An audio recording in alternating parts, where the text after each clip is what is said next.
usually hear, we need jackets in the summer because it's so cold with the AC. With the AC, right? Yeah. Oh, that's what, that's me. Sunday, why did I have jackets? We were setting up all those jackets. Because I gotta go outside.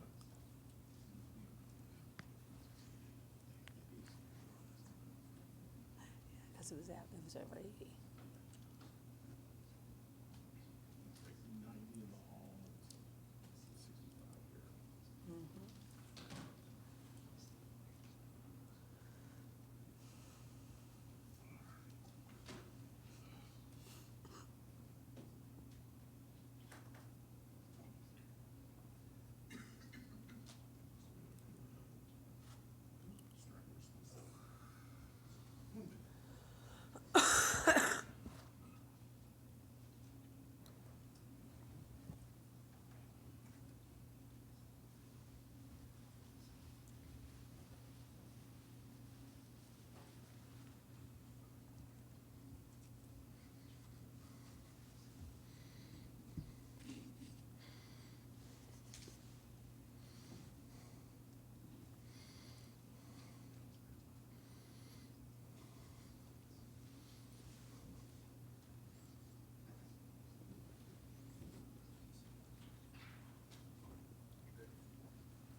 Okay, let's get this on the road here. Good afternoon, my name is Fred Fleury. Thank you for joining us today for our 8th annual Black Swan special event titled Back to the Future, A Green Planet May Require Nuclear Power. So let's get the circular logic out of the way. I realize that if you've thought of the Black Swan, it's no longer a Black Swan. So pressing through that fourth wall, we're going to go ahead and talk about this anyway. So the term Black Swan is used to describe a low probability, high impact event which could profoundly affect our future. The term comes from the 2007 book, The Black Swan, The Impact of Highly Improbable by Nassim Nicholas Taleb, where he presents various world-changing events and advocates anti-fragility, not only survive, but thrive during these crises. We believe that modeling simulation can play a major part in exploring these events and find cures and better prepare us for similar crises in the future. Our Black Swan event this year explores the magical promise of nuclear energy to power the Earth's future needs. Michl Binderbauer of TAE Technologies stated that by using hydrogen boron as a fuel for nuclear fusion, we could cover the Earth's nuclear energy needs for the next 100,000 years. So for today's thought experiment, we bring together nuclear energy experts, social acceptance professionals to inform the ITSEC audience, on new nuclear power technologies and how we can accept them into our society. Our moderator today is Mr. Ryan Michl. Mr. Michl is the Cyber and Education Lead of the Department of the Air Force Digital Transformation Office. He's a graduate of Mercer University with a master's degree in computer engineering and holds a Bachelor of Electrical Engineering from Georgia Institute of Technology. Ryan is also certified from the Air Force Institute of Technology Graduate School of Engineering and Management in Nuclear Weapons Effects, Proliferation, and Policy. Please join me in welcoming Mr. Ryan Michl.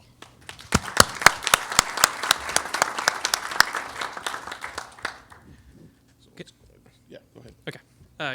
Good afternoon, everybody. I'm Ryan Michl, and we're going to be setting the stage for the following speakers, and I'll be moderating some of the follow-on discussions.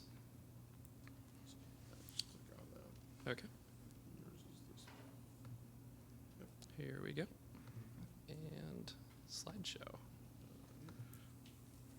Okay, good. So yeah, I'm just going to be setting the stage for the following speakers. And as alluded before, we were meeting together, trying to find this year's topic, And I've read a lot of Mr. Talib's works, and I've also been reading a lot about Peter Zeihan, which is an energy or a geopolitical strategist who focuses on demographics and energy specifically. And then, the Russia-Ukraine war happened this year, and combining these three factors, black swans, energy, Russia, Ukraine, that's kind of how we settled on today's topic. It was a thought experiment on, what would happen if everybody wasn't reliant on Russia's energy in Europe. And so with that, let's talk about Russia. So if you notice here on the map on the left, that is a population density map. Russia is very sparsely populated. Those areas of light orange is what comprises the bulk of the Russian space, and that has a population density of about rural Nebraska. So you might have neighbors, but you probably won't see them every day. The map on the right is a combined climate and economic map. So the areas of the blue is where it's frozen tundra. For the bulk of the year, you'll freeze to death. Nobody lives there. And then likewise, the areas to the south and the yellow, those are deserts. Nobody lives there either. So you have the rest population mostly in that green belt where you can actually grow wheat and not freeze to death. And so the Russians, when they view that map, they don't like what they see. What they see is a very hard to secure Russian space. And so ever since Catherine the Great, their strategy has been to expand their borders to areas that are naturally defensible, mountains, rivers, seas, things like that. And so those red dashes are those geographic barriers. The blue arrows are the access points. And Russia was the Russian population, the Russian space was most secure during the height of the Soviet Union, where they controlled all 9 access points. However, during their collapse in '91, they went from controlling 9 access points down to just 1. However, I think they've been trying to rebuild some of that. Starting in 2007, with the Georgia conflict between Georgia and Russia, they went from controlling one access point to 2. In 2014, they invaded Crimea. They went from 2 to 3. They're starting to, mess with cause civil unrest in Kazakhstan. They're going to go from 3 to 4. Last year, there was the Nagorno-Karabakh war in Azerbaijan and Armenia. They're going to go from 4 to 5. And then earlier this year, they invaded Ukraine. They're trying to control that Belarusian gap, and they're going to go from 5 to 7. So there's a lot of different ways you can analyze the current situation. The geography angle is definitely one worth considering. So it does seem like there is a bit of a method to the madness of the Russians. So with that, Russia is a large energy producer. I think we all know that. If you notice, this is the map of their gas and oil pipelines. Most of it originates in the north. If you don't keep the oil and natural gas flowing, it will freeze and crack those pipes and cause irreparable damage. And if you notice here on this map, most of those terminus endpoints are in Eastern Europe and particularly Germany.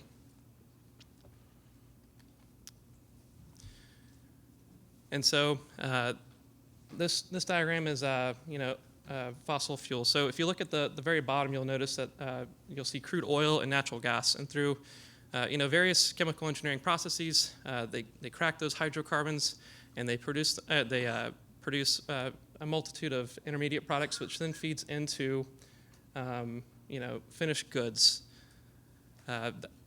Basically, all goods that make modern life modern. It goes into asphalt, electronics, automobile components, food packaging, literally even baby diapers.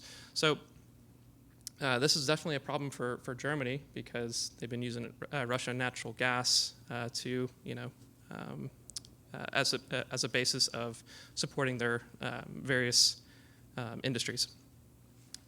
The picture on the right is Mr. Fritz Haber, who invented the Haber-Bosch process, which is the process of converting natural gas into ammonium nitrate, which is the basis of fertilizer and explosives. So oil and natural gas, there are not just what we put in our gas tank to make our car go and the light switch to what powers our electricity. it's also quite literally the products we use in our everyday life.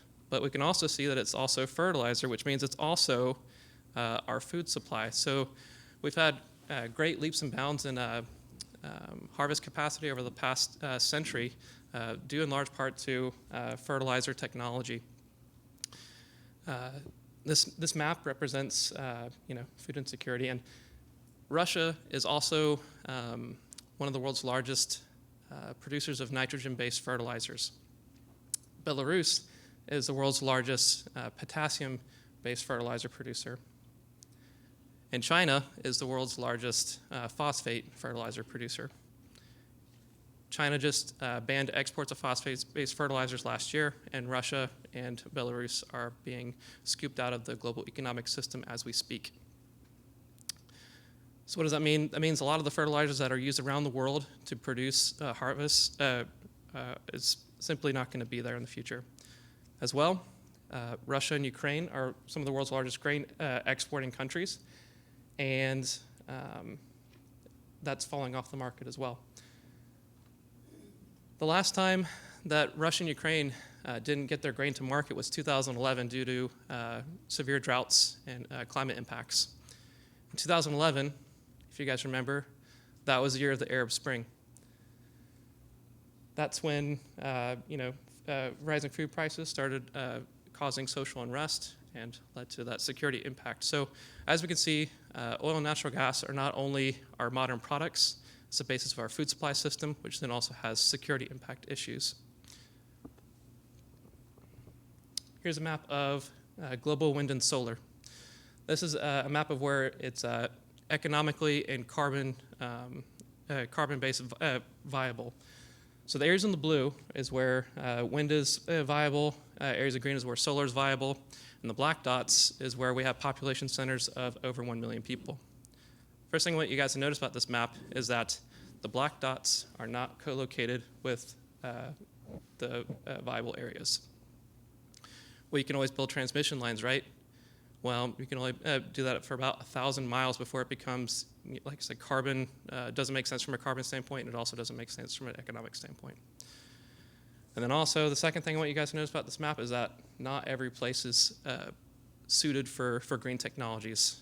For an example, Germany spent $250 billion on solar panels in a place that's not very sunny.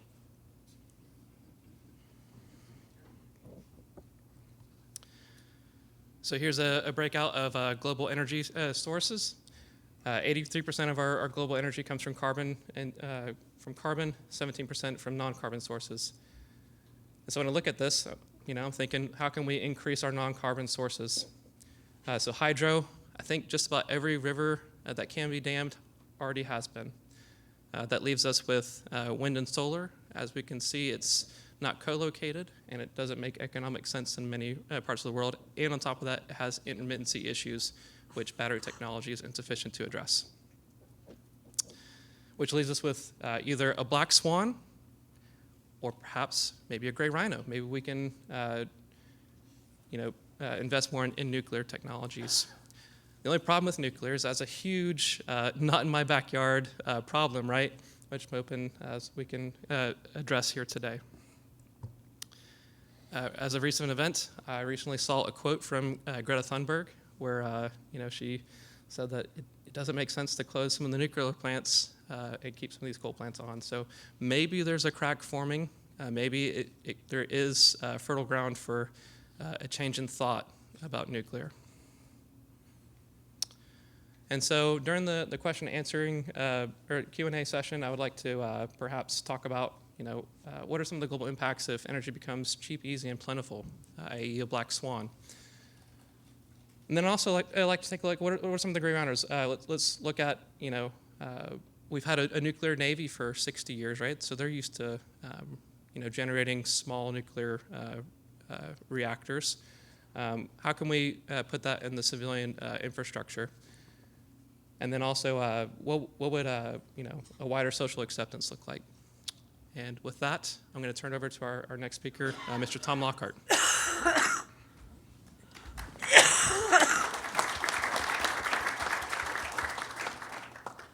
know how to bring this up, don't you?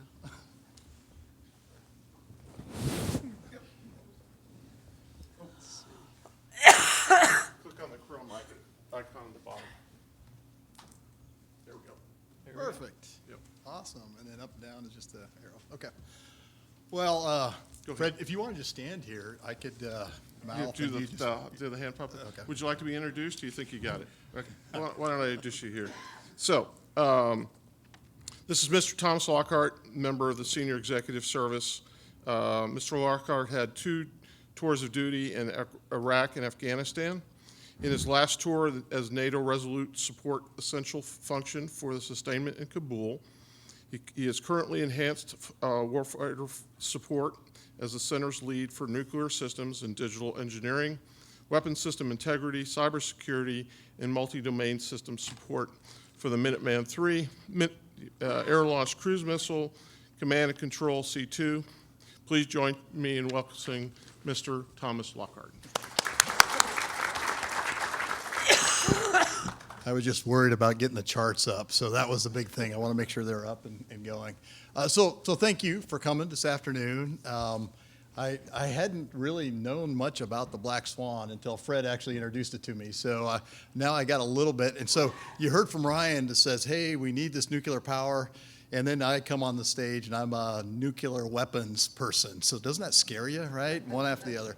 But what we're trying to do today is show you there is synergies between the work we do in the Department of Defense and the commercial world and the modeling simulation, which you're seeing here at the ITSEC conference. So hopefully that shows as we kind of go through the charts here that it isn't, I'm not going to sell nuclear weapons. I'm not going to try to sell the triad, but I'm going to say there are some research areas and investments that we're doing today that could apply to what we need for the future in this energy area. Okay, let's see. All right. Now, my public affairs, first thing, if you guys ask me how many nuclear weapons we have, what kind of kilotons, I'm not going to answer those.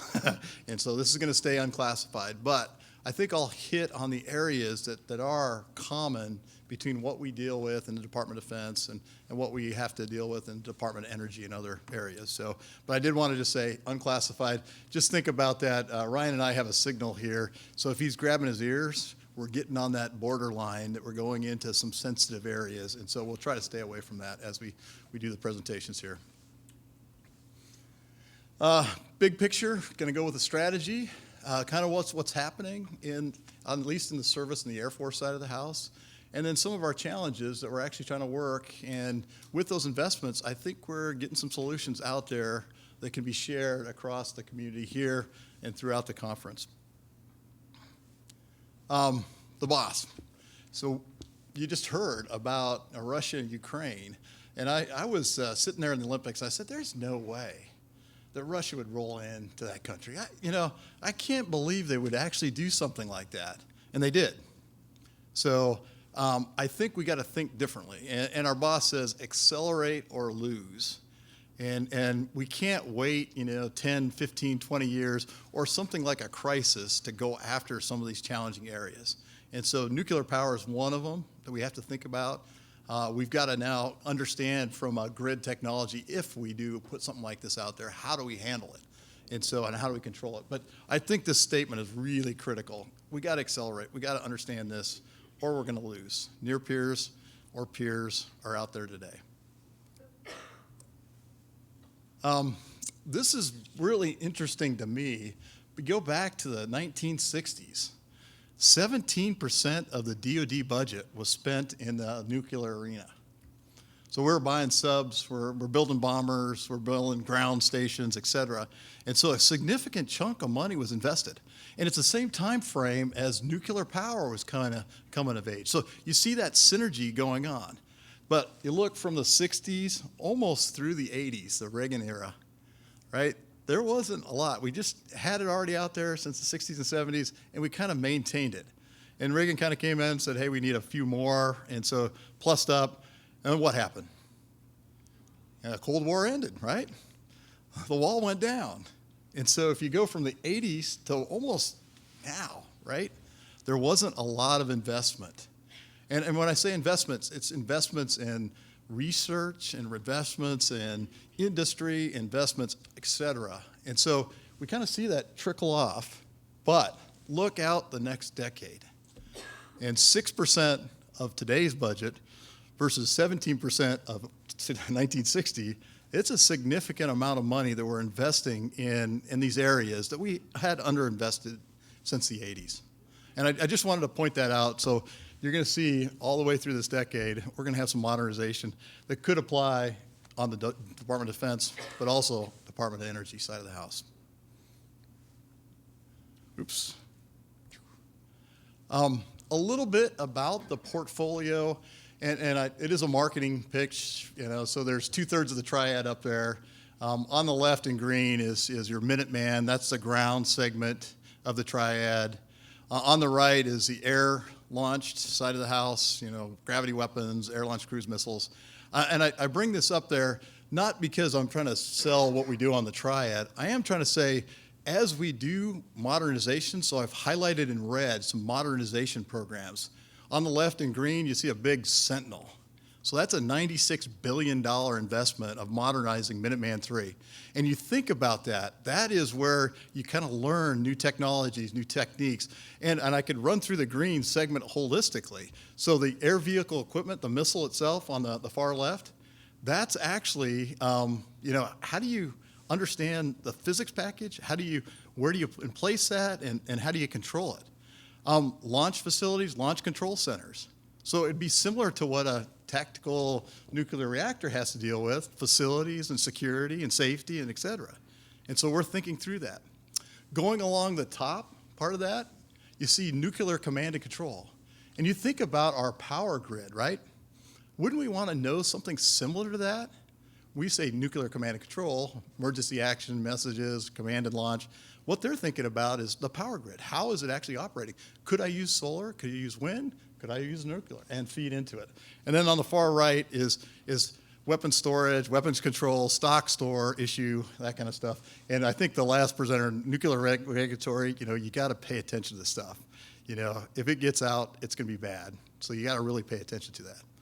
Along the bottom, we have nuclear integration technologies. We don't do that alone in the Department of Defense.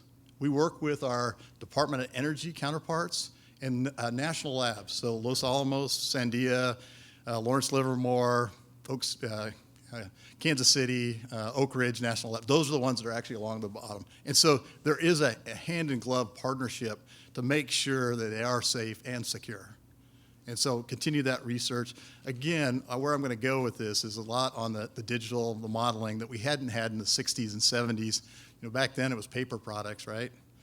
80s, 90s, you're probably CAD CAM. Today it's modeling and simulation, right? This is the hand-in-glove relationship with the Department of Energy. So on the left-hand side in red is really what we do. We do the actual platforms, the delivery systems, the maintenance, the repair out there in the field. On the right-hand side is that DOE counterpart. And really, they understand the modeling and simulations down to the physics level. And so you need to understand that from a weapons system, but you'd also need it for a tactical nuclear reactor. And so those are things that if you kind of understand those relationships and you start sharing that data, that's goodness for the whole community. And you can crowdsource areas. We've pushed the center to kind of start thinking along those lines. And I use 3 categories. There's these digital dinosaurs, probably myself. There's digital scouts that are thinking about this, and they're touching the water, trying to figure it out, recognizing we're dealing with nuclear weapons. So security. That. And then there's these digital natives. They were born with a phone in their hand. And so we're pushing to kind of start working towards that, where we have this integration and this new integrated digital environment. And that's the organization, and we're investing in digital tools, techniques. I looked at the floor out here, and that's exactly what the modeling simulation community started in the 90s, this distributed interactive simulation. We're trying to figure that out from a development, research, and sustainment perspective. So that integration. And this is a picture of what I'm talking about. On the far left, if you actually understand the birth of a system to a disposal of a system, on the left is the research side. And I use the DNA strand just because that's easy to understand. A lot of research projects stay in the lab and never get the light of day. But if we could actually pull it out of the lab and show it to the community in an environment that is a multi-level security, we can start putting it towards application. And as soon as we understand what the application is, now we go out and acquire it. today's acquisition process, we usually throw a paper product over to our industry and they throw a paper product back to us. And in the future, it's going to be a model. We're actually going to build off of that. And where there's areas that we're not comfortable with, we'll actually have a interface control and say, maybe it's just an open standard. We don't know what the technology, we don't know what the threat is, so we'll have that open standard knowing it's going to change in the future. All the way into product lifecycle support and sustainment. We've done this, so just to kind of give you confidence in that, we have birthed large programs. So on the left is the old way of doing system engineering, paper products thrown over the fence. The way in the middle is really now this integrated cloud-based environment. And we've got programs like Sentinel that was born digital. We're using modeling for all the design aspects. And same with LRSO, et cetera. And so that's the piece, as we kind of understand this digital modeling, that we can actually share from one group to the next. Why is this important for the Black Swan? So I could just take each one of these 5 different little areas and take off that it is a Minuteman out there in the middle of Minot, North Dakota, or Montana, or Wyoming, and put a tactical nuclear reactor in that same place. They've got to think about the same thing when it's called big data stuff. So they've got to understand, where are they going to put this? And how are they going to control it? What is the network on the far right? So how does that actually connect to the rest of the power grid that we've established over the decades? Then integration aspects, and then the last little piece is the NEPA. That's probably the toughest part we've got right now, is there's a stigma about nuclear power that exists. And I'm sure when I got up here and started talking nuclear weapons, there's the same stigma there. We've got to get over that, and we've got to actually move it on. So I'm going to get off the stage with this. So what are we doing from a nuclear community to kind of go after these challenges? This digital engineering, integrated digital environment, I think that's critical. And I think that's critical whether you're dealing with nuclear weapons or modeling simulation where you have distributed interaction. You've got to figure that out. And so that's one. Human performance. We actually got to understand what parts are good for the human. For nuclear weapons, we always have a human in the loop. Well, nuclear power plant, you may not. Well, what parts do you want to hand off to the human? What do you want to have artificial intelligence, machine learning to figure it out and provide you the results? Because they're probably going to be more accurate than a human subjective decision making.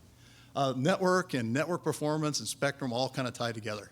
In order to get after this, we've got to build out this infrastructure so we can actually communicate with models. We can't continue with the paper products. We've got to do it with modeling, simulation, analysis.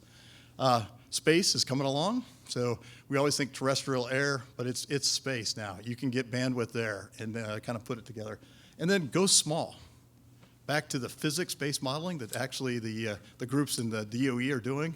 How do you actually put the chemical composition together differently to make it safe and secure? And so we're doing a lot of research in there. And for us, it's like protection. So how do we actually understand the right material characterization for the protection of the physics package itself?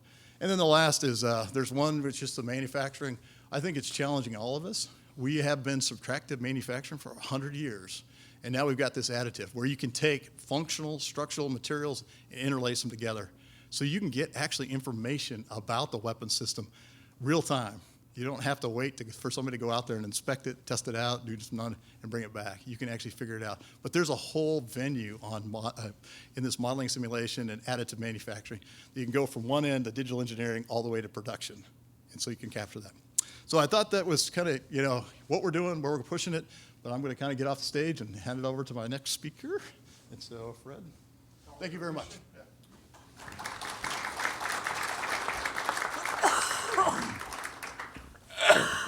Okay, let me get things set up here.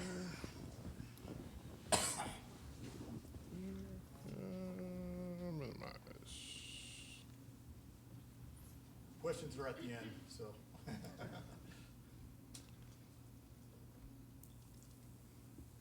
All right, very good.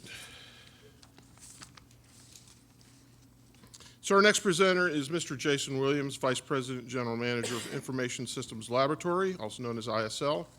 Jason has a master's degree in nuclear engineering from Penn State University.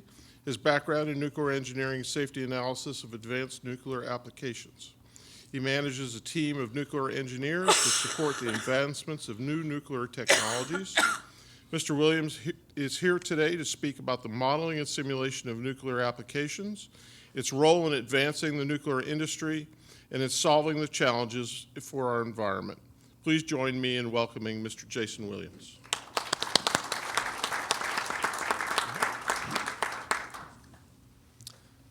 Good afternoon, everyone. It's an honor to be here today to talk about modeling and simulation in the nuclear industry.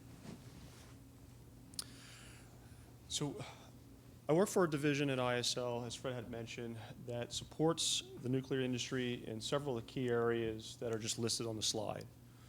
But what we're going to focus on today are really the areas where we excel in modeling and simulation for nuclear applications. ISL is actually a developer of modeling and simulation tools in the nuclear industry that are actually used worldwide for designing nuclear reactors and being able to analyze just complicated engineering systems. And over the last 2 decades of my professional career, what I have noticed is how modeling and simulation has become a critical piece into advancing new technologies and moving things forward. To give you an example of some of those advancements, so currently in the U.S., you have on the order of roughly about 100 nuclear reactors. These are large nuclear reactors. They were designed in the 60s and 70s. They've been operating for 30 to 40 years. They're very large. They're very expensive. And they also, one key feature is they rely on electricity if you actually face an accident. So one of the areas that modeling and simulation has helped to advance, not only in economics, but in also safety, is over the last decade, we've been analyzing and coming up with new reactor designs that are smaller and modular.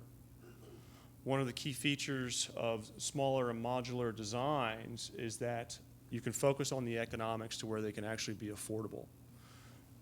Furthermore, you can also start to address safety concerns. These designs today are small enough to where you can design them, construct them, and operate them underground to where you're starting to actually address security concerns. The other key features is that the focus was on improving safety. So as I mentioned, a lot of the existing reactors, they rely on electricity. So if I have an event where I'm relying on a pump, as an example, to supply cold water to the nuclear reactor, and I lose power, I then actually have to rely on backup power, which could be a backup diesel generator or something of that sort. Where we started to focus is rather than relying on electricity, as an example, are there ways to go from an active safety system to more of a passive safety system? Whereas now that I'm not relying on a pump that requires electricity, I can actually design a system that relies on gravity, where I'm actually draining water into the core and maintaining it in a coolable geometry for days upon end. So the reactors that are coming out today are smaller and advanced, but they're being designed to where if you can have an accident scenario, you can actually walk away and it'll shut itself down and remain itself in a safe condition. Some of the other key areas more towards this decade and the future to where modeling and simulation is a big piece of advancing those technologies is in space nuclear reactors. There's a lot of investments right now in deep space and using nuclear to get there. Many of you who've been watching the news have seen that the next focus is going back to the moon. So one of the areas that we're trying to do is put a nuclear reactor on the moon, develop an infrastructure that will allow us to launch to get to Mars, and then continue to get to deep space. So those are some of the systems where modeling and simulation is involved in space nuclear reactors. The technologies that we're familiar with in nuclear is fission, the splitting of atoms. Fusion has been a goal for many decades. It's always a decade away. But where the modeling and simulation has really helped to advance fusion is that now you're actually seeing facilities that have experimental apparatuses that are testing fusion. So rather than thinking that fusion is something that's maybe within this century, there's a potential where modeling and simulation has pushed it to where maybe it's in this decade or the next. So on the right-hand side is just a sample of some of the key areas that we typically focus on when we're doing modeling and simulation. Thermal hydraulics is one example. the fluid that I'm using to cool the nuclear reactor. What happens if it starts to heat up? What happens if it starts to cool down? 3D neutron kinetics. What's going on in the core? So when I throw a neutron at uranium and it splits and it fissions and it generates 2 more neutrons, how am I managing that neutron population? Is power going up? Is power going down? Radiological. If I have a worker standing next to a tank, what's the dose rate that individual is receiving? If I have an accident and I release radiation to the atmosphere, is the public safe? What's the dose rate that the public is going to see? And then fuel performance is another example. If I want to design a nuclear core that can operate for 4 years without ever shutting down, can it actually sustain that and then go through every different safety analysis event that you would be able to consider? So all of these different areas are where modeling and simulation allows you to optimize the design and focus on improving the efficiency and the safety. The last bullet that I'll talk about on this slide is really some of the things that we're seeing in the nuclear industry in this decade for modeling and simulation, which is artificial intelligence and machine learning. There's a lot of investments in how artificial intelligence and machine learning can really help modeling and simulation. For example, are there ways where artificial intelligence and machine learning can start to identify different things that can tell you that you're about to have a pipe break in 3 hours or so? So those are some of the things that we're starting to look in to see if there are ways where we can even become even more efficient. So one of the modeling and simulation tools that ISL develops and maintains and that is used actually in the nuclear industry worldwide is called SNAP. The SNAP stands for Symbolic Nuclear Analysis Package. So if a design engineer wants to actually utilize SNAP, they can develop an input model of any different type of nuclear application or any type of engineering complicated facility, such as the picture on the right-hand side, which is a typical nuclear reactor configuration that is powering your home. The designer can go ahead and actually develop an input model that replicates this exact configuration, can send it to a computer that goes off and is calculating hundreds and thousands of calculations per second for a period of time that the designer wants to specify. For example, what if I'm interested in the demand that your house has during the day versus during the night? So maybe this designer is going to evaluate and submit this computer simulation over a period of 24 hours. As he's actually simulating and sending the simulation to the computer, it's presenting results, it's giving you output, figures, plots. But where modeling and simulation tools have transformed over the last decade is that they're offering graphical user interfaces. They're offering you visual aids that allow you to actually see what you're modeling. Not only is it while you're modeling, but it's also while you're doing a simulation. You're actually able to see in real time what's going on in your facility. What's going on with the fluid? Is it heating up? What's going on with a pipe break? Is all this fluid dumping on the ground and things are going out of whack? So the modeling and simulation tools have significantly advanced and have helped the design engineer. Let's go through an example.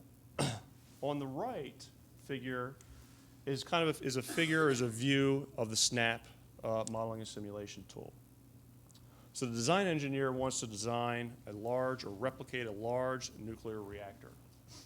So he goes and he takes all of the details and design inputs from design drawings, and he starts to feed that into this graphical user interface, and he starts putting in flow areas, wall roughnesses, surfaces. But while he's doing that, he's also gaining and observing a visual kind of GUI interface that's showing him what he's actually developing. So he's able to see, am I putting the pipe in the correct position? Is it vertical? Is it horizontal? Am I incorporating the correct number of fuel rods? So it gives the designer a lot of flexibility to see exactly what he's trying to replicate. So this designer has gone off and he spent 6 months to a year to develop an input model.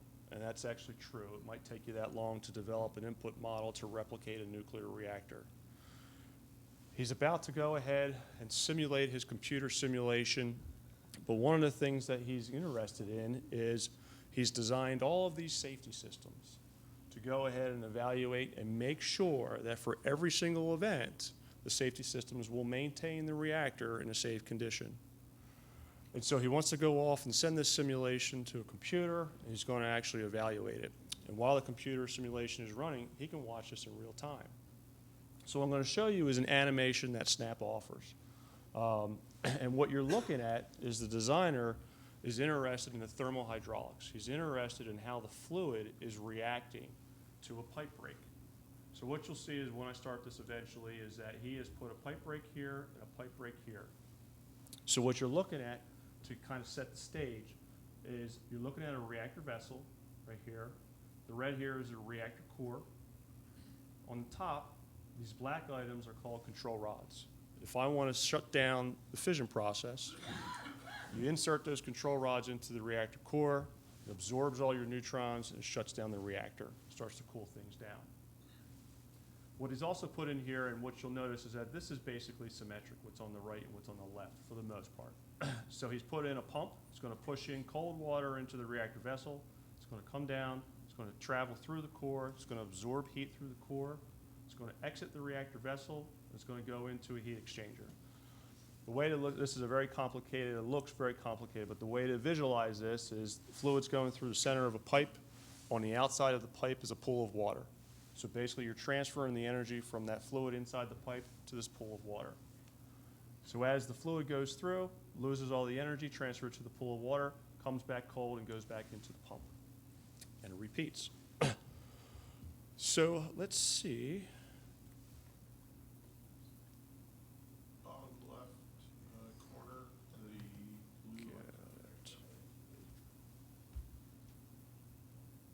blue. Play is in the middle, bottom. Plays in the middle. There it is. Got it. Let's try it again. Okay. There we go. So it's already started. I'll start it again. So what you can see is that this simulation is modeling a pipe break. The reactor has observed that the fluid conditions, and what we'll do is we'll start this over again. But what you can see is this is a fluid map, temperature map. So blue is subcooled. You're not boiling yet. Green is you're getting close to saturation. You're ready to start to boil. Yellow is you're already boiling. And then red, you're in trouble. So what we'll do, just to restart this, is I'm interested in seeing what happens during this pipe break. So what you'll see is that the pipe break happens. The reactor observes that the fluid is starting to heat up and naturally inserts the control rods into the actual core and shuts down the fission process. But you're spewing fluid all over the floor, and you're losing all the coolable geometry or inventory that I need to actually keep the core cool and maintained. And what will happen is this will kind of continue to go on. You'll start to see things starting to boil, but then you'll start to see safety injection systems start to inject water to where you're actually able to maintain a coolable geometry for a period of multiple days. And so these are the advancements in where modeling and simulation has transformed the capabilities for the design engineer to see, is this exactly what he was envisioning? Is this what he was expecting for all the safety systems that he designed? And does he need to go back and re-optimize? I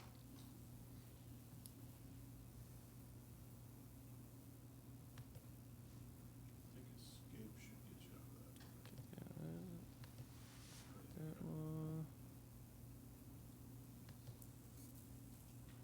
that. Okay.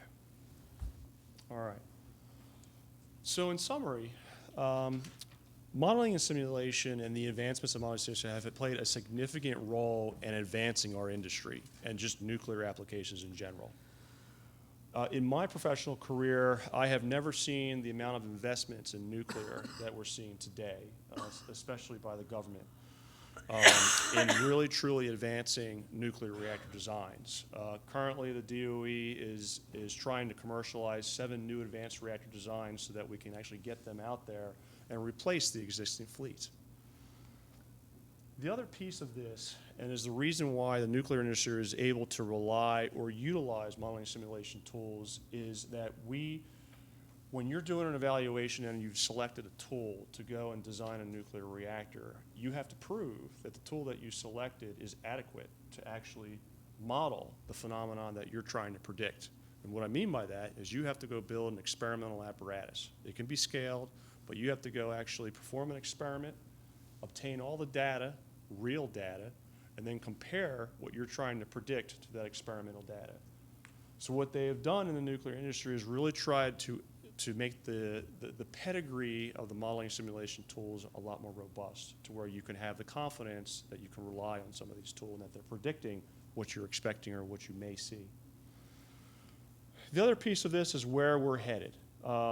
It's just, you could spend days on AI and machine learning, but there's a significant interest in the nuclear industry on utilizing artificial intelligence and machine learning and how they can help with the modeling and simulation tools. And then lastly, having the capabilities of the modeling and simulation tools gives you the flexibility to solve the challenges that we're faced with today. For example, climate change. Climate change is a big problem that we're facing, such as CO2 emissions, et cetera. Are there ways where you can use nuclear rather than just generating electricity to where you can start to help and solve climate change and maybe suck CO2 out of the air? And so the advancements of all modeling and simulation tools gives you the flexibility to advance these technologies. Thank you for your time.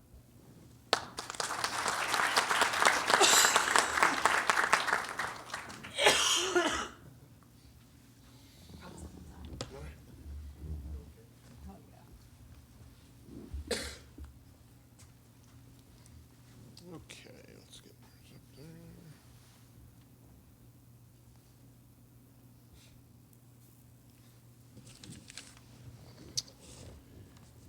Okay, our final presenter today is Dr. Lauren Reinerman-Jones, Senior Scientist at SOAR Technology, also known as SOARTech. Lauren has a PhD in Human Factors Psychology from the University of Cincinnati. Lauren was the principal investigator for the Nuclear Regulatory Commission, NRC, Human Performance Test Facility for 10 years and completed 9 nuclear power plant main control room courses. As the PI, executed a Westinghouse fuel rod replacement and storage training study to inform top safety procedures with maximum efficiency.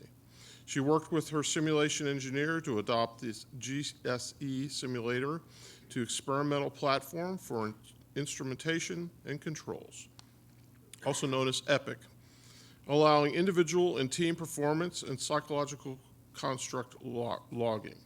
Please join me in welcoming Lauren Reinerman-Jones. Thank you, Fred, no, you're fine. Thank you for having me here.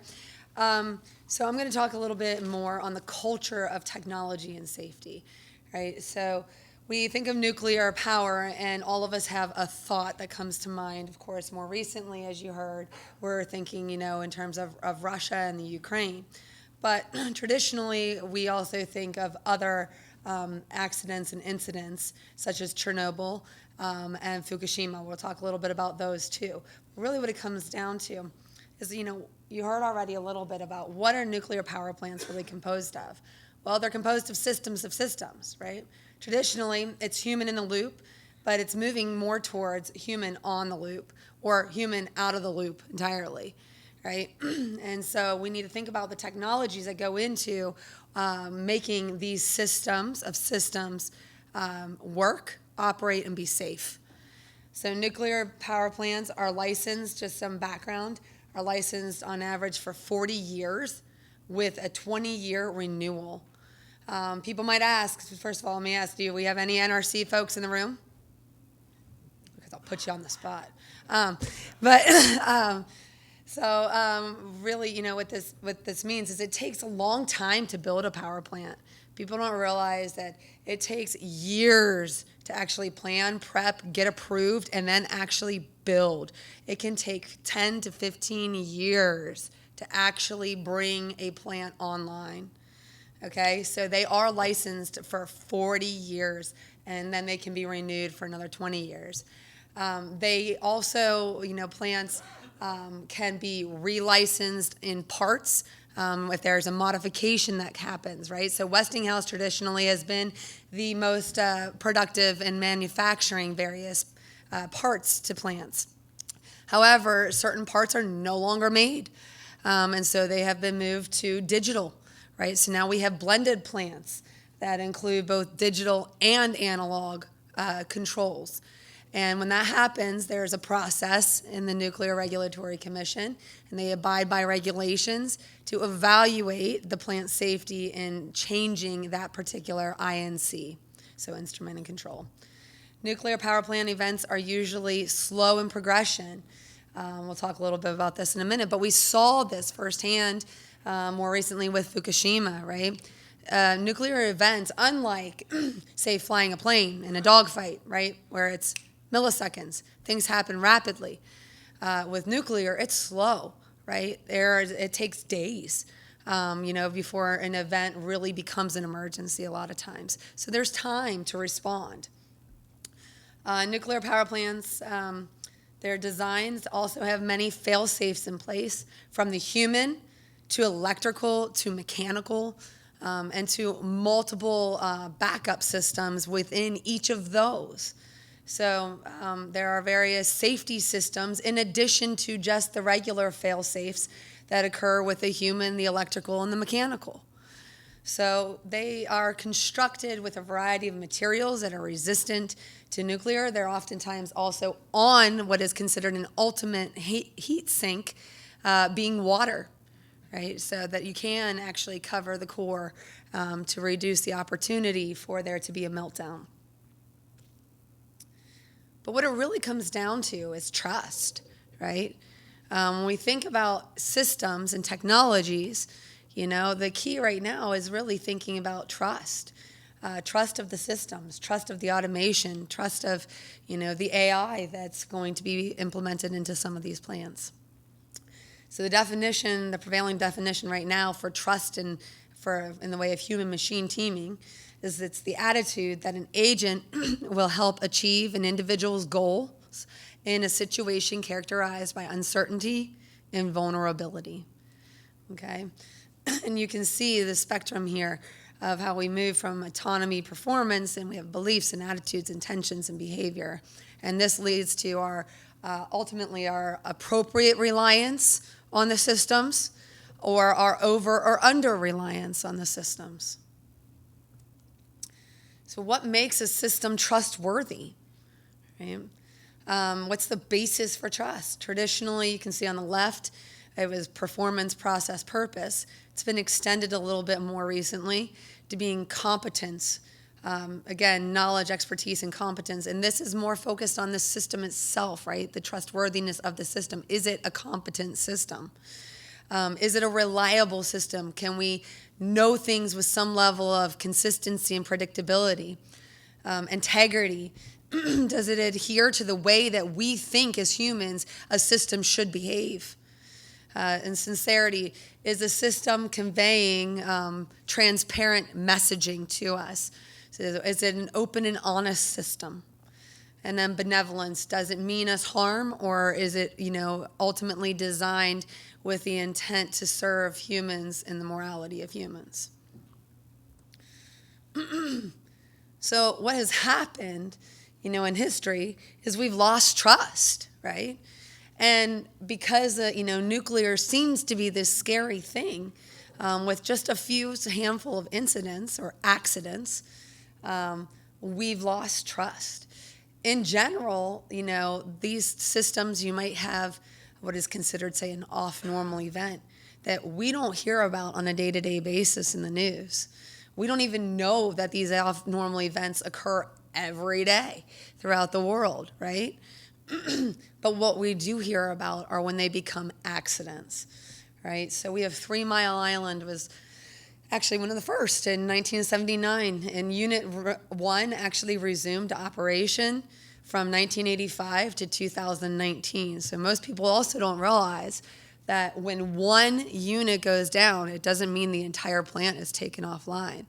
In this instance, it was taken offline for 6 years before we could regain some of the public trust, right? And really what happened with this system was that there was a system failure.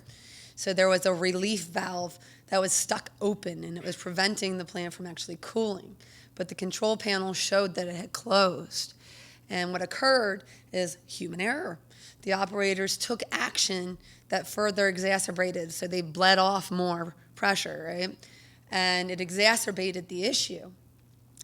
Well, we know how to put things into practice, upfront human factors, to prevent some of this from happening again. So, for example, operators are not allowed to actually function or operate on a plant for 60 seconds, okay? So if there's an event that occurs, they have to sit and watch and wait, because as I mentioned earlier, right, events occur much slower in the nuclear, and you have to watch the temperatures change. You have to wait and see what happens. So they have to wait for 60 seconds before any action can be taken on the plant. The other thing is that there were very clear emergency operating procedures that have been put in place that are relevant to each and every plant, right? Because most plants are not the same. We don't have replicated plants except for a handful throughout the United States and throughout the world, really. That's becoming a little different now as we talk about AP1000s coming online, especially across China, and a few in the U.S. plant, where there will be replicated plants. But in many instances, these plants are one-off. So they have to have their own set of guidelines and their own set of operating procedures and emergency operating procedures associated with them. And those are each regulated and approved prior to plant build, and approved again if there's any change to that. So we also have Chernobyl, right? And of course, this has come up again as a feeling of public safety with the Ukraine, coming under attack. Because, of course, Chernobyl sits in the Ukraine, right, of what we know now of the Ukraine, right? So this happened in 1986. Unit 2 was closed following a fire in 1991, but Unit 1 and 3 remained in operation until 1996. So Unit 4 was actually the unit that was melted down. And here's some interesting pieces, right? You can look at, there's a great human factors book called Set Phasers on Stun, and it'll walk you through the human factors errors that occurred for both 3 Mile Island and Chernobyl. And for Chernobyl, it was actually an experiment. So just to be clear, this is a design that would never happen and never would exist in the United States, okay? It was sold to the Soviet Union because of the patriotism that was occurring after the war. And they said, they had the choice to pick a Westinghouse design or their own. And so because of cultural influences and cultural reasons, this particular plant design was adopted and accepted to show that, we are the Soviet, we are still strong, and we can produce our own power. And we should have our own design to do that, right? So the system design failure is that it used graphite in addition to not only, using water actually to produce the electric. And so it could spike an increase in power production when trying to reduce it. So there was no fortified containment unit for this. So first and foremost, the design itself was flawed. Second, there was an engineer who was actually no longer employed by the plant, who did not leave the facilities and instructed, hey, let's do an electrical system check. And they violated the safety procedures. They didn't violate just one and turn off the safety function. They violated 3. And therefore, it actually pushed it to a point where it was out of control and they were unable to restabilize it, and it melted down. So Fukushima, 2011. Sometimes it's not the system design. Sometimes it's just bad luck, right? So there was the earthquake, followed by a tsunami. So, and that tsunami possibly was what they suspect partially uncovered the control rods and the emergency generator failed. The problem there is that the roads were blocked for off-site generator transport to get to the actual site. And there was no means to actually airlift those backup generators in addition, again, to a culture challenge where they could have asked, say, the U.S. to lift these generators in or bring others over and put them in and possibly have averted the problem. The human, and that's part, again, of that human error. However, what is interesting to note is that, within these plants, you have to live within so many mile radius of the actual plants. And so the retired operators, many of them in the area, came to the site and sent the actual younger operators away, knowing that what was going to happen. And they said, get your families and get out of here. And when they did not have any backup generators, they actually pulled their own car batteries and plugged them in and sustained for another 2 days before there was actually an official meltdown that happened. So there is this culture of safety, right? So each of these we've learned lessons from, right? Some would never occur in the United States or in France or previously in Germany either, right? With the given designs. But we do have the Nuclear Regulatory Commission, and they lead actually in establishing regulations that much of the world's other regulatory commissions adopt.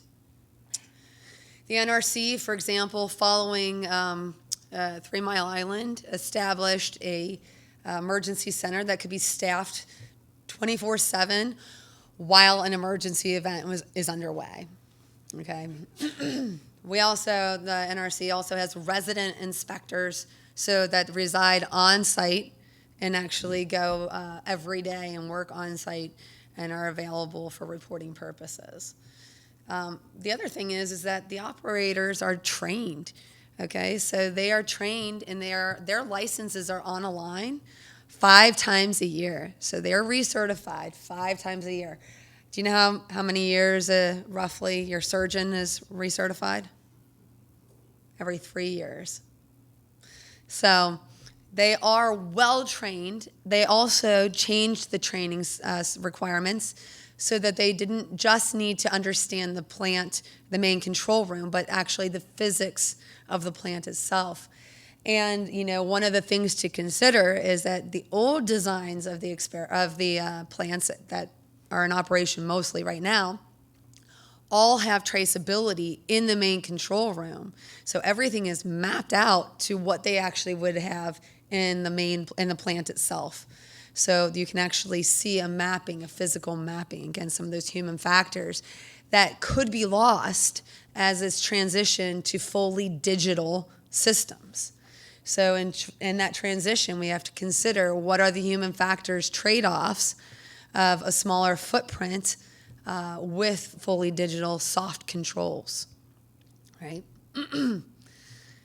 We also have event and incident reporting requirements. So again, it doesn't have to be a full-blown emergency for the reporting. Even if it's a simple little off-normal event that occurs, they have to report out. There's also a requirement to have a matched simulated environment for training and certification and for any design modifications. What this means is there's a 1-to-1 match of a simulated environment to the actual main control room of a power plant. And it is 100% physics-based. It has to be absolutely matched in functionality and form. And so before the plant is even built, okay? And so the operators are oftentimes actually licensed prior to a plant being in existence, and they're functioning on it for a couple of years prior to the actual plant coming online too. And any modifications then that occur in the actual plant have to be also taken to the simulated environment too. Now, some of this is changing, and there's a shift and a push to making these, again, at least the training side, fully digital, right? So, and soft control rooms. And you'll see some pictures in a moment. But there's also been a shift in research-informed regulations. Okay, so the NRC has its own research branch that drives and pushes a regulatory non-conflict of interest research for evaluating and informing regulations. So they have strict requirements that it cannot be any conflict of interest with doing works with any utility companies. So, and then there's international cooperations that share information that you can, the universities as well as all the regulatory agencies across the world are connected and sharing with regularity. So, and additionally, of course, there's the power plant designs themselves. And so I think this one's a funny one, though, actually, belly bars. So this is because a lot of times operators sit a lot and they'll, look, and when they lean over, what happens? They hit the buttons. So like a simple thing, right? They add belly bars, and that's literally what they're called, right, to prevent pushing it. So again, a lot of upfront human factors. But there's also coloring and lighting and everything else that goes into effect. Now, some of this has to be considered even more carefully as things are moving to 100% simulated, virtual, soft controls, right? And we know that we have the same issues when we think about, moving, say, aircraft cockpit designs to, full glass or anything else too. So we run into the same problems across DoD, right? So what are some technology considerations for the nuclear power plants? Digital and, soft panels and controls, as I've mentioned. Small modular reactors and others, micro, as we talked about just before. Automated instruments and controls and systems. So China has approximately 22 power plants that have started to come online in the last 5 years and will continue to come online that are 100% autonomous. They will have one operator, if you can call them an operator, on the plant facilities, on plant grounds, that are not necessarily trained to take action in any way, shape, or form. All they are there to do is to note if there is an alarm that triggers, and they notify the utility company, and it gets turned over from there. So they are 100% autonomous. So fully digital simulators as matched fit and function for nuclear power plants instead of the one-to-one physical form, right? So we can think about this, across especially Army and Marine Corps and coming into the Air Force, right? We talk about the synthetic training environments, right? And should they actually have that fit, form, and function of one-to-one, right? Well, again, it's the same idea here. Traditionally, because of the safety demand and requirement for the nuclear industry, it has been that one-to-one fit, form, function. But there are new regulations coming out dealing with modeling and simulation for, whether or not we actually have to have that full feel for it too. AI-driven nuclear power, they literally came out this year, just a few months ago, with a plan for AI and how they will start to regulate on AI. This is an interesting thing. The NRC is seeking input for their roadmap for 2023 to 2027. So if you have thoughts and ideas, you can actually go to this website, reach out directly, and help inform some of the regulations or how they should, or what types of research they should be doing. Additionally, cybersecurity. The NRC has really started to pay attention to cybersecurity, both, cybersecurity as we think about it for hacking a network, because yes, plants are on a network, but also the cyber physical and the human aspects of cyber, right? So there are some research projects, and they're funding more coming out to actually inform these particular pieces too. And you can see the difference. These plants, this is the same plant on the left-hand side This is actually Sharon Harris digital form, and then on the right-hand side is the actual controls. So you can see the difference between having digital versus the actual too. So what does this really mean, right? It comes back again to the fact that we really do need to have some calibrated trust, right? And part of what we're trying to do here today too is to hopefully educate and inform and understand, that when we have calibrated trust, right, then we have that correspondence between a person's trust in the automation and the automation's capabilities. We also have to have that calibrated trust of the operators themselves and making sure that they're continuing to be trained for whatever that technology is that comes online. And, why is trust and its calibration important to the nuclear? Because it takes place of monitoring. It guides reliance, it reduces uncertainty, and it provides shortcuts when we know that technology is going to continue to advance, and we're going to need to utilize these systems for cleaner energy in the future, and for a multitude of other reasons.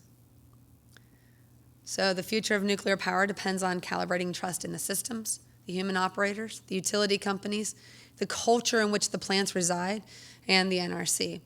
One last thing I'd like to point out, though, too, is we think about the Nuclear Regulatory Commission, and you also hear DOE, right? They are not the same, all right? NRC is independent of DOE, and DOE is independent of the NRC. Now, they oftentimes will look to each other and inform one another, but the DOE does not regulate any power plants. Only the NRC regulates power plants. DOE regulates things like our exit signs that have probably a little bit of nuclear in it, so they stay on if building power goes out. Our nuclear medicine, or the Navy, right? So the Navy reports to DOE for any of its subs, carriers, et cetera, right? Whereas the NRC is 100% independent of that. So just a little bit, again, of education. Thank you very much for your time.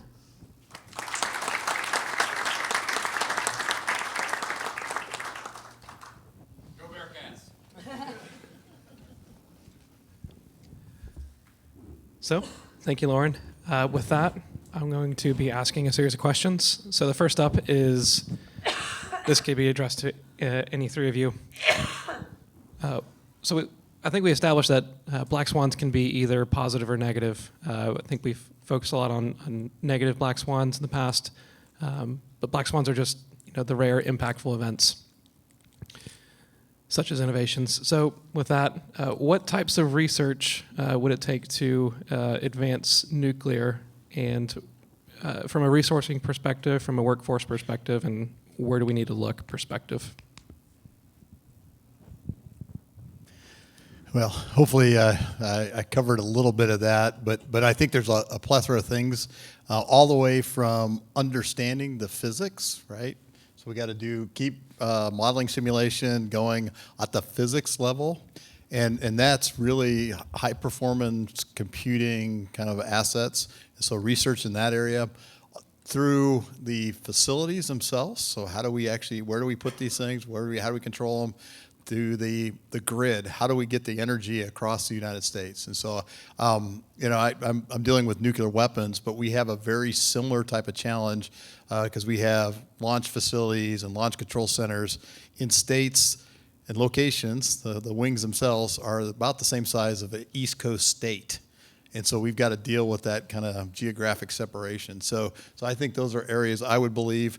Materials, really a lot of research in materials. I do think the microgrid technology is going to be invaluable if we can figure that out.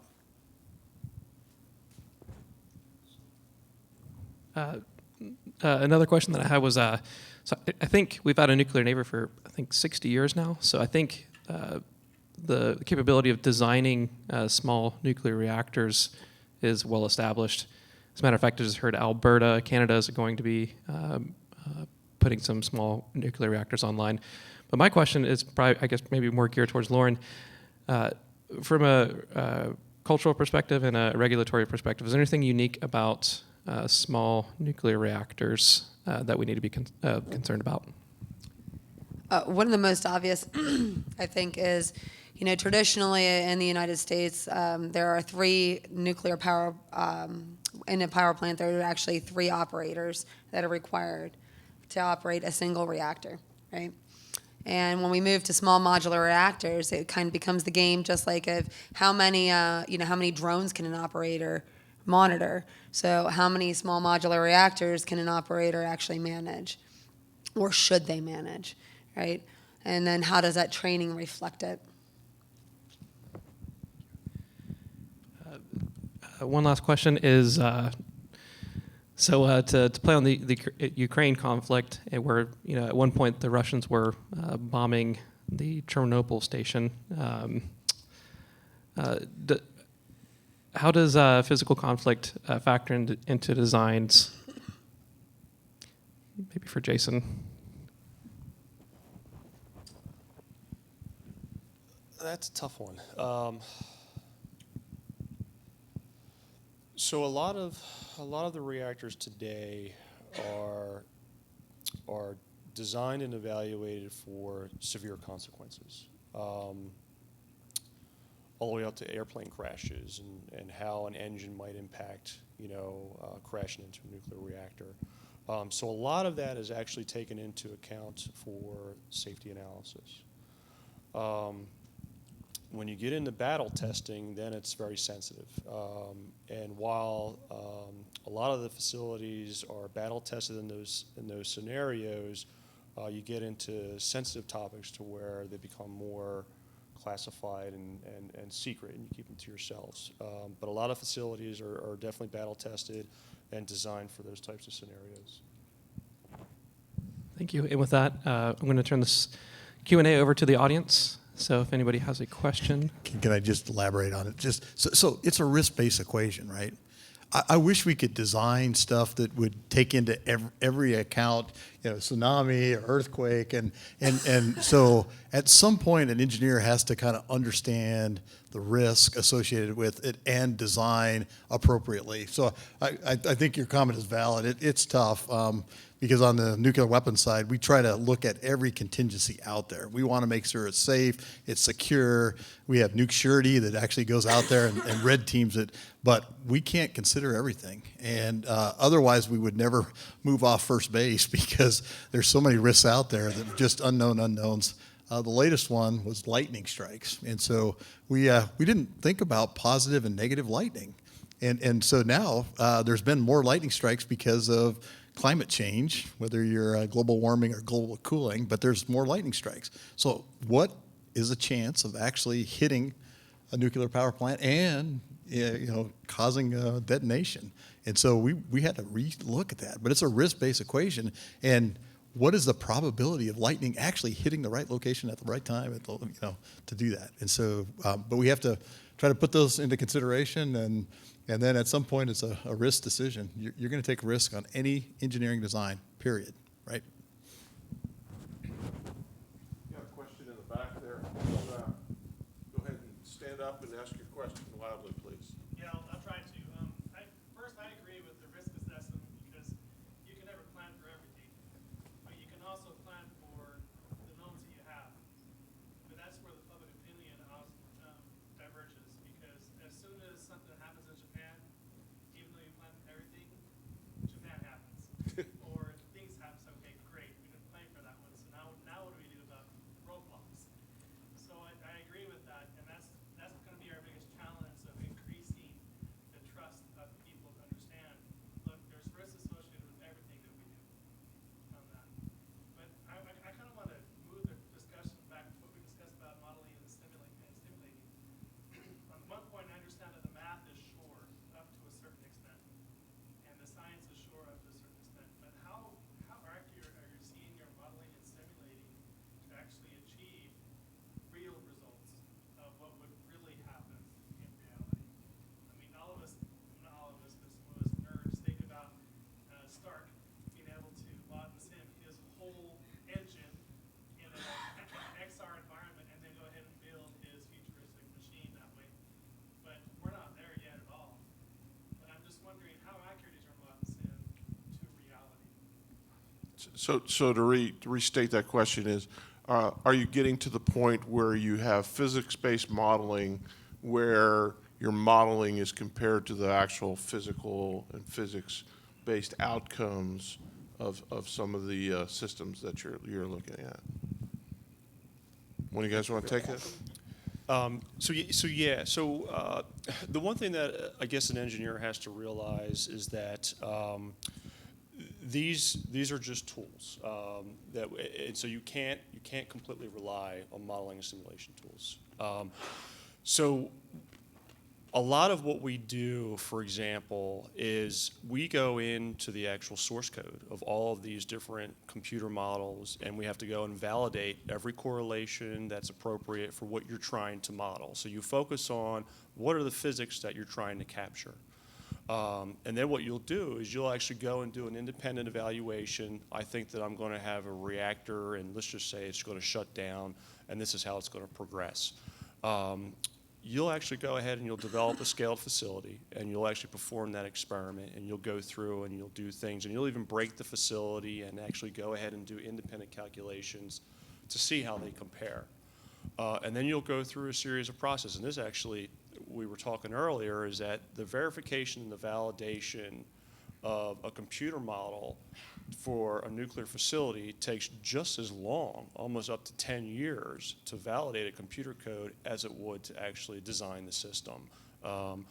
So to answer your question, we try to get as reasonable as we can, and we actually would identify error bars where we would expect the actual fluctuations to our computer results to be within, based on the experimental data that we've compared everything to. And it's an intense effort, but the key thing is that you always have to step back and realize that this is just a representation. It's supposed to get you something that's close to what you're expected to see. With that said, though, there are actual, again, there are the modeling and there's the simulations that are 100% matched, right? And like they have to follow the same physics. They have the exact same INCs. And again, this is where it comes down to the slight difference of when we switch and shift, say, to actually having analog INCs, say, for an actual plant, where they now want to have a fully digital simulated environment for their training purposes because it's cheaper, right? And it's cheaper to change out, something that's digital than to actually change out the physical INC. So really where the challenge is now coming down to is, can they use a fully matched digital representation that does not have the analog tied to the physics-based simulated models, right? Instead, basically, to certify and license their operators on. And that becomes a little different because you have things like, say, resolution even of, your displays, right? And how pixelated are they? How good are they? How representative? Are they in the right place? Does it matter if they're in the exact reach and location for a digital screen? Or is it okay to, use a mouse, for example, instead of physically turning a knob? So those really become the user issues and how you want to actually have a plant licensed and have operators licensed. So like I said, it comes down to, you think about a pilot. Do they actually have to have all INCs, or can they do things that are just virtual? And I've had the debate with the Science Advisory Board a couple times, like, do we need everything in a physics-based model? No, right? But I would argue that in the future, we are going to have computational speeds. We will have network performance and store, stock, and issue data in a different realm than we have today. So today, we're still kind of client-server centric. We're not cloud-enabled, and we don't have the bandwidth. But I think in the future, we will. And so start thinking, as we kind of build this out, appropriately run physics-based models on high-performance computing where they is issued today. But in the future, when we get this network built out, think about what aspect of that needs to be brought up to the next higher level. So I think we will get there. It's not available today, and the Science Advisory Board was right. So but I do think we need to start capturing that and start building it out over time as our network performance gets better, as our storage gets better, our integrated digital environments get better, okay? You've got a question over here. Yeah, you hit one of my buttons on risk management. Compared to what button? So Fukushima, maybe I think one person got killed and a small area was contaminated, and the Japanese shut down their entire nuclear industry. Meanwhile, in the same event, 15,000 people were killed because they lived on the ocean. And what did the Japanese do? They rebuilt all those houses on the beach so that a new 15,000 people can build on the ocean. This is utterly irrational understanding of risk and risk management. And the compared to what is, I think, the thing that people don't understand. We're going to get a taste of that this winter when hundreds of thousands of Europeans are going to die of cold because the governments care more about what the weather's going to be like in 100 years than what their people need today. All that said, that was I had to do the. You had to get it out. Because that is the height of irrationality by government. But the one thing is, you teased us with proton boron fusion, and that's where I came because I'm a fusion guy. And we really haven't talked about proton boron fusion at all. You mentioned it briefly, but like let's talk about it. And to your point, there is lots of new technology going on, and it is so bleeding edge that I could not get a lot of them to talk about their particular process. All right, it's like trying to get Elon in here and talk about his magic tricks that he's got, planned. Yeah, well, so and this event was also to try to judge what is the interest in this community into moving forward into these types of subjects, because part of the charge from Admiral Robb for this event is to broaden the understanding of using modeling and simulation tools for different industries. And we have not, other than the Navy, of course, who's been using nuclear power here since essentially the 50s, we haven't really touched upon that. So yes, I did tease you with the hydrogen boron, and I encourage you to look at some of the information that's coming out about fusion reaction, because it is starting to become exciting. The old joke is it's always a decade away, or it's only 30 years away. It feels like there are becoming some breakthroughs. So this was to get this conversation started. To your point, back to risk management, we talked about it at lunch. Lives per kilowatt, lives of those killed in trying to generate kilowatt hours. All right. If you look at the oil and gas industry on the impact and how many lives are lost each year to oil tanker accidents, to oil rig accidents, to things, and how many kilowatt hours are generated by those, and then you look at back to your point of one life was actually lost due to the nuclear accident at Fukushima, you start looking at lives lost per kilowatt. In the nuclear industry, it's infinitesimal, all right? But we are so sensitized to the fact that back in the 50s, the Cold War, I was taught to duck and cover, and I was taught that the nuclear genie could come out of the bottle at any point, right? And that was the point of this Black Swan, is to bring out this conversation with these experts and say, look, there is a scientific way forward. If we can get a smart audience like the ITSEC audience, which is well educated, could we advance this conversation? And that was, and hopefully we are advancing the conversation. I'm sorry I teased you with the hydrogen boron, and that's exactly why you came. But let's talk afterwards, and maybe we can have a follow-on session next year with exactly that. Are there some other questions out there with the panel? We've assembled this panel for the smart thing. I think there was also a question, or I heard a comment, Lauren, when you brought up single operator plants. All right. What's wrong with the buddy system, guys? I mean, I learned that back in Scouts, right? I mean, Talking to a pilot, yeah. The fly lab, he says they want to have single pilots on commercial airplanes. They're pushing for that. And I'm like, and I've watched all the videos, right? Crew Right. resource management, and there's too much to do when a crisis goes on. You need both pilots, right? So I've already that. I'm like, what do you think about it? He said that would be a disaster. So many people are going to die, but the airlines want that. And that was the thing I was thinking of when she said the single operator. I was thinking crew resource management in a crisis situation, like in an airport. Yep. So we've got a minute left. Lauren, I think that comment was actually directed to you.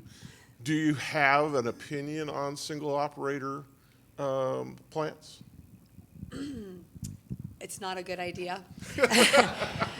And it's interesting, right? Because this is something, that I would hope that, again, in the United States, we typically wouldn't do. However, the French, they typically operate with 2 operators. So they operate one less than we do, and they do not have necessarily the same backup behaviors that we do for our operating procedures. So one will manage only the turbine, the other will manage only the reactor. Whereas for us, we have a supervisor reactor operator who is managing both sides, if you will, and they also have backup behaviors to check each other, right, through the communication. So, it can work, but the other problem is the model that's being set up is they're not even being trained to actually operate the plant themselves. So actually the Chinese themselves are having a real struggle with this and with their government. And they're pushing because, of course, they feel like it's not safe in the provinces where these fully autonomous plants are being set up, because it's not even a licensed operator. It's literally a person on site. That's it. To be able to report out. So with nuclear weapons, we have human in the loop. So just make sure you walk away with that. So on that, we are on our time here. So those of you that have got 5:30 appointments, I certainly understand. We actually like this conversation so much that we are willing to stick around. We can take it into the hall, but is there another question that somebody's just dying to ask that while we've still got the panel up here? Yes, sir. What about alternative nuclear fuels like thorium? So thorium, yeah, one of my favorite fuel discussions. Do we have any opinions on the use of thorium? Sort of, kind of. Yeah, I mean- certainly not in your physics packages, right? No. What about lithium deuteride then? You've got So yeah, just DOE's looking at all those, and I think there's a big conversation on all those different compositions. So I'll just kind of relay that to DOE, and I think probably the experts either Los Alamos or Sandia. I can't remember. I think it may be Sandia, but they can tell you at a higher classification level in this room that what we're actually working on. So it sounds like that's good fodder for next year, though, is maybe bring in what are the new technologies, and forget about not necessarily fusion, but back to fission if you use thorium as a fission source rather than uranium. Is it safer? Is it easier to deal with? Because, yeah, there's a lot of conspiracy out there that the whole thorium research was shut down because of the oil and gas businesses out there. I don't know. I certainly don't want to get in the crosshairs of those guys, so to speak. But I think we're an enlightened enough audience here to have those conversations and to take those conversations out into the public and start informing the public. And that's what I was certainly hoping to do with this session. Any other ones just dying to ask questions? So we're going to be around out in the lobby, And we'd love to do some networking, and if you've got some further questions, we'd like to talk to you out there. Thank you very much.